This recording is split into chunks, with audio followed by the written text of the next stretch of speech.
Did you know that fettuccine Alfredo was made by an Italian restaurateur to help his wife's appetite after giving birth to their son? Alfredo de Leo used only four ingredients in his original recipe: no cream or garlic. Since then, this dish has become the most ordered non-tomato menu item at Italian restaurants. We'll make this creamy pasta treat at the campsite in this week's Making a Mess with the Yankee Camper. Chicken Fettuccini Alfredo.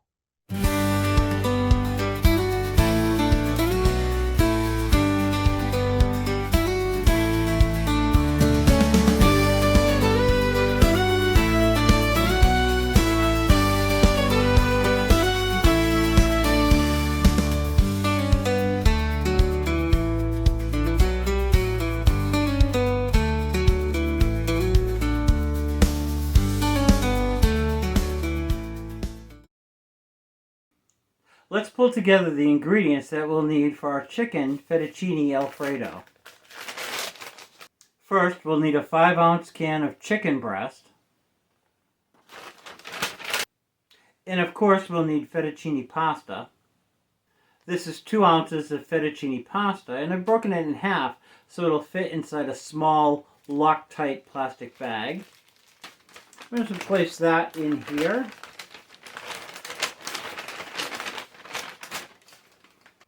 For the Alfredo sauce, I'm going to need 1.5 tablespoons of cornstarch, 1/4 teaspoon of granule-style chicken bouillon, 2 teaspoons of butter powder. This is real butter in a powder form.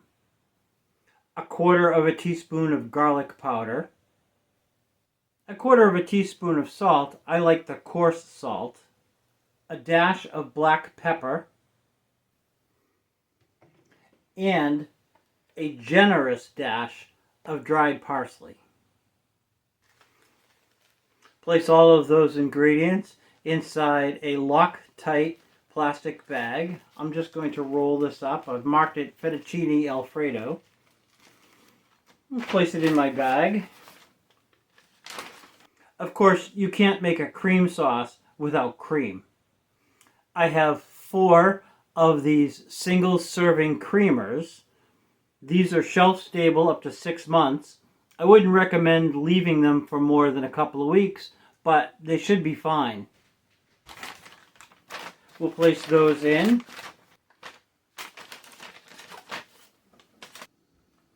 And the last ingredients that I'm going to want is 2 packets of grated Parmesan cheese.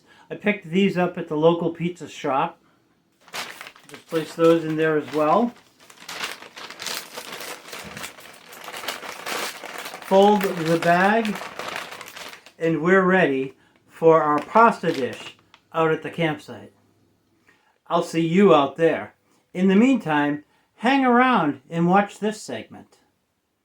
In the mid-1800s, Boston's North End was known for its influx of immigrants from a particular country. It begins with an I. Say it with me. Ireland. Following the Great Potato Famine, the Irish fled to the cities of the United States for better conditions. By the 1880s, over 15,000 residents of the North End had Irish roots. During the next decade, an economic crisis under the Italian Prime Minister, Francesco Crispi, caused many Italian young men to come to America, including Boston, seeking to improve their lot. The Irish had gained a foothold in Beatontown's politics and municipal services, including the police, and moved to better accommodations, freeing up the tenement housing in Paul Revere's old neighborhood. In 1895, the population was 1/3 Irish, 1/3 Jewish, and 1/3 Italian. Those Italians found work performing manual labor and working the docks for the Italian fishing fleets. As their population grew, so did the community focused on building familiarity.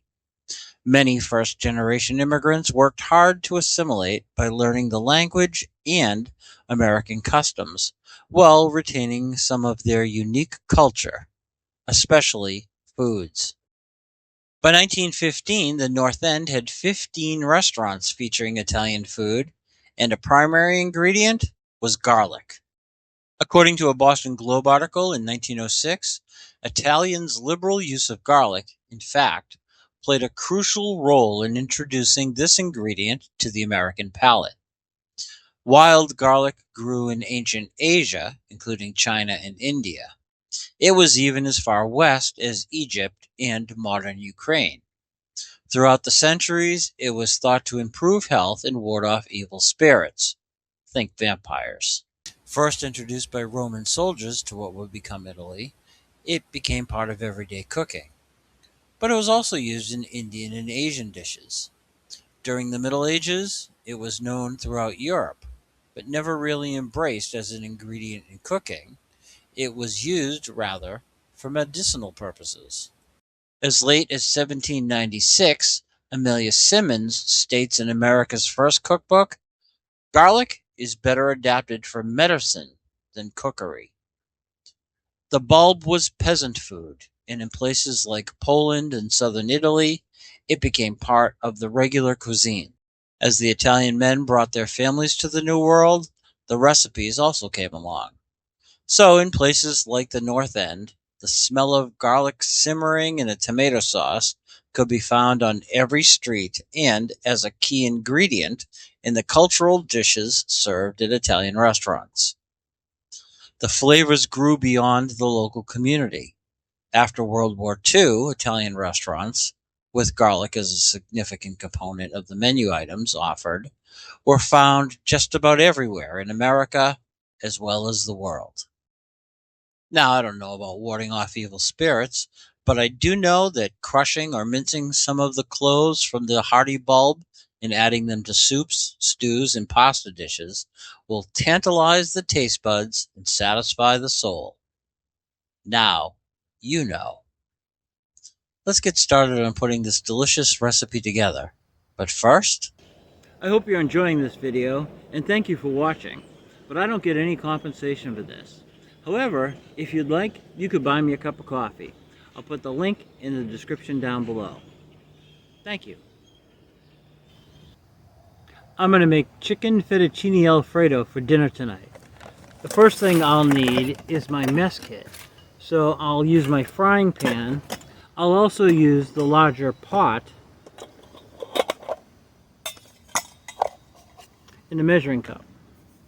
We'll put the smaller pot, the second measuring cup, and the cover to the side. First, we're going to heat the water to cook the pasta. So for that, we'll need to measure out 2 cups of water.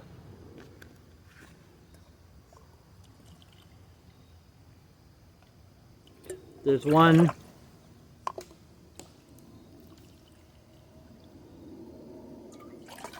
2.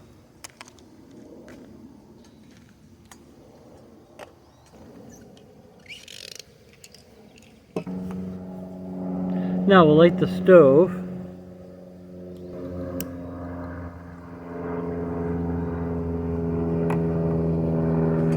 Place that water right on top.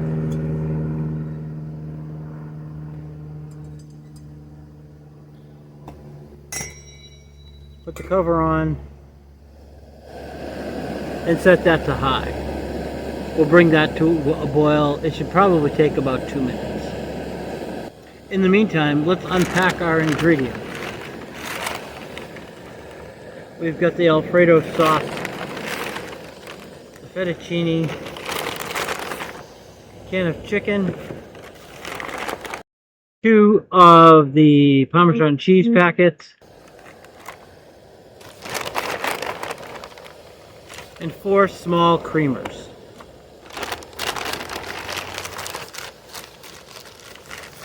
Well, I can see that water's come up to a rolling boil. I'm just going to remove it from the heat, turn the stove down, remove the cover, and then taking my fettuccine, I'm just going to place that right into the hot water.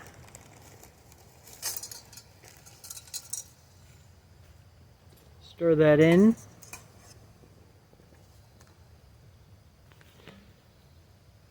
Then I'll return the pasta back to the stove and turn the heat up. You want to let that heat for 9 minutes at a slow boil. Be sure to stir it occasionally.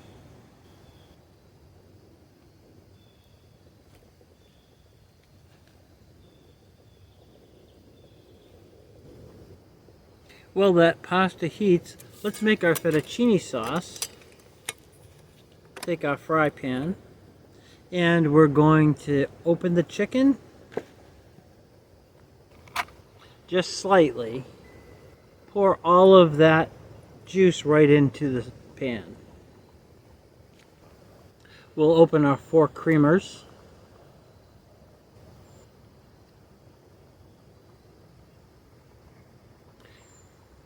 Add those into the fry pan as well.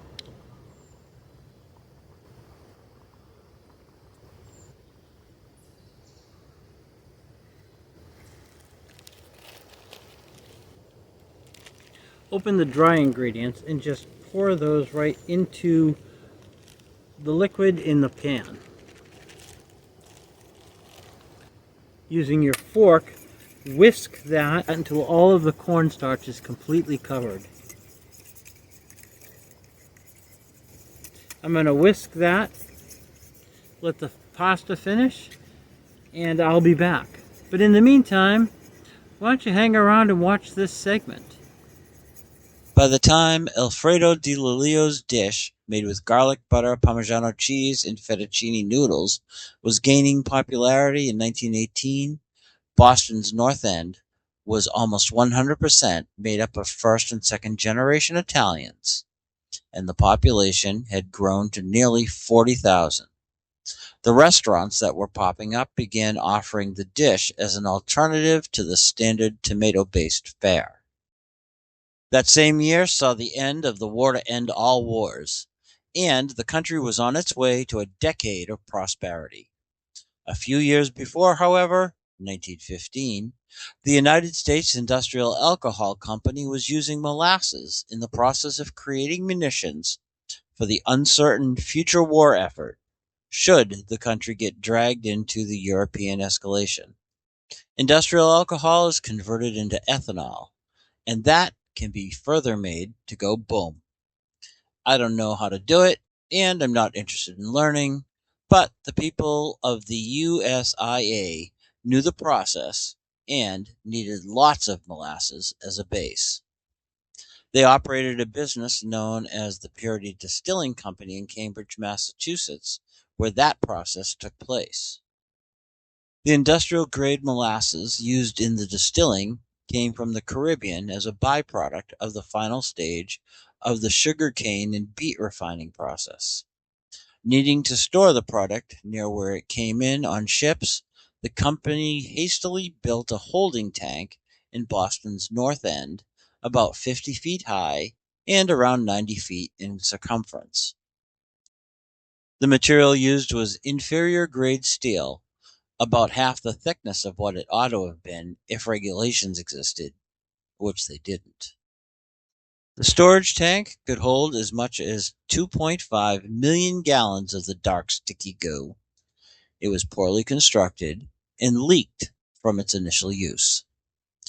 Neighborhood children would sneak in and use sticks and buckets to gather the leaky, sweet liquid before being chased off by security.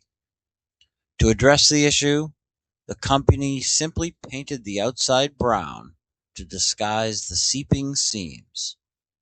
The giant storage tank was known to groan and shudder, especially when being filled, but these too were ignored by the company. In mid-January of 1919, the temperatures had been well below normal, causing everything to be in a frozen state. On the 15th, a welcome respite came when temperatures climbed into the 40s, around 6 degrees Celsius. The tank had recently been filled to near capacity, holding about 2.3 million gallons, and the warming molasses began to expand, faster than the steel of the tank.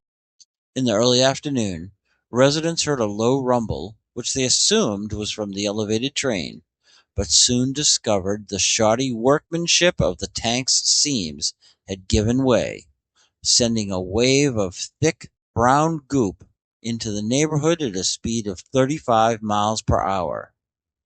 People and animals were swept up in the molasses melee. It pushed an elevated train from its tracks and dislodged buildings from their foundations, including a firehouse. The sticky sludge engulfed the streets, making rescue efforts difficult. It was soon discovered that the salt water from the harbor helped to break down the ooze, but the cleanup took weeks, and people were still dealing with stickiness into the summer. In all, 21 people lost their lives, including 2 children who were enjoying the warmer weather, and a fireman who had just gone to bed after a shift. Around 150 sustained injuries from broken limbs and being crushed to asphyxiation from inhaling molasses. In 1925, a landmark court decision found the company responsible, and regulations were put in place requiring an engineer to sign off on such construction and regular inspections to take place to assure public safety. The United States Industrial Alcohol Company was ordered to pay out $600,000 in damages, just over $11 million in today's money. The families of those who perished each received $7,000 for their loss. It's claimed that for many decades following, on a hot summer day, you could still smell the faint odor of sweet molasses. Now you know. If you'd like to learn more on the Great Molasses Flood, I recommend Dark Tide by Stephen Puleo. It's a fascinating read. For now, however, let's finish up our supper at the campsite. The Alfredo sauce is all nice and smooth. I've removed all of the lumps from the cornstarch. Just going to add in the chicken.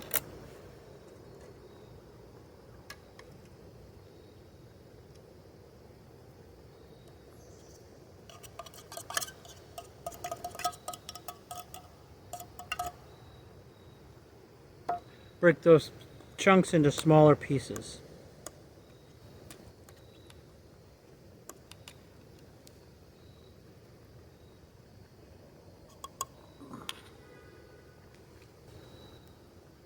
It's been just about 9 minutes or so. Let me check the pasta.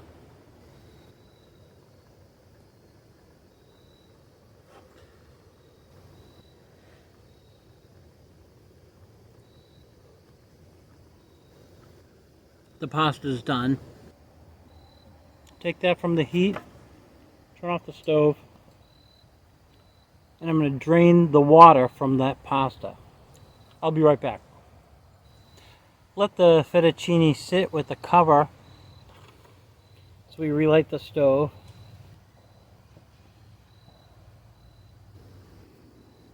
Set the stove to a medium heat, then place the Alfredo sauce onto the burner. Now this is going to require constant stirring.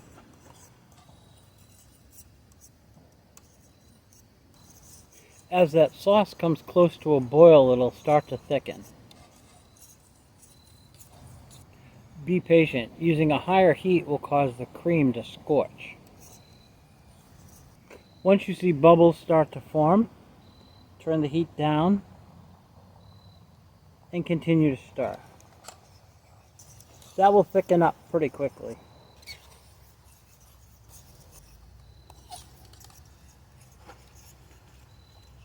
As you can see, that Alfredo sauce has become very thick. Don't let it get gloopy. Turn off the heat. We'll just let that sit there for a moment. Take our plate.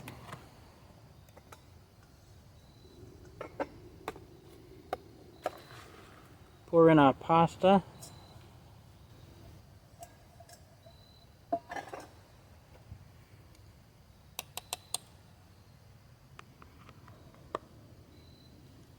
Spoon the sauce right over the fettuccine.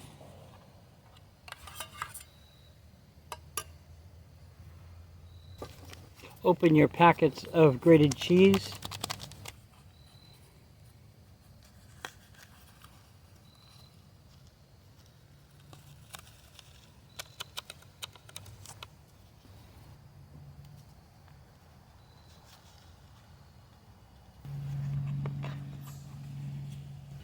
Chicken fettuccine Alfredo.